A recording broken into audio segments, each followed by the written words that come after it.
Hi friends, నేను మీ నిరంజన్ పులే.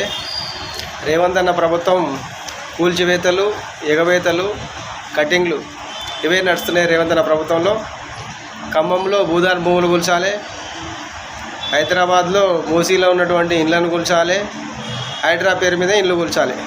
ఇదే రేవంత్ అన్న ప్రభుత్వం. ఖమ్మంలో ఒక 10 సంవత్సరాల నుంచి ఉన్నటువంటి పేద ప్రజల్ని కూల్చి నడి బజార్న రోడ్డుకి ఇచ్చిండు రేవంత్ అన్న. అదేవిధంగా హైడ్రా పేరు మీద చెప్పి అమాయకుల ఇంట్లో కూలుస్తుండు.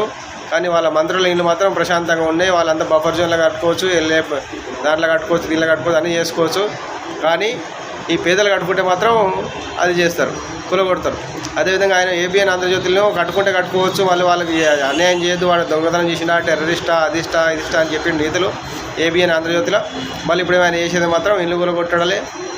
తర్వాత ఇచ్చేది కటింగ్ చేయాలి, రైతు బంధు కట్ చేయాలి, రైతు బీమా కట్ చేయాలి, 4,000 పింఛన్ లేదు, అదేవిధంగా స్కూటీ లేదు, తులం బంగారం కటింగు ఇవన్నీ రకరకాల హామీ ఇచ్చి నిరుద్యోగులకు ఉద్యోగాలు లేవు, అన్ని కటింగ్లు చేయాలి.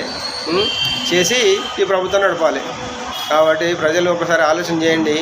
ఈ ప్రభుత్వం ఇంత అరాచకం చేస్తుంది, పేదల ఇళ్ళని కూలుస్తుంది. ఇందిరమ్మ రాజ్యం అంటే అందరికీ భరోసా ఉండే, కానీ ఆ భరోసా లేకుండా ఇప్పుడంతా కూలగొట్టడం జరుగుతుంది. కాబట్టి ప్రజలారా ఇకనైనా మేల్కోండి.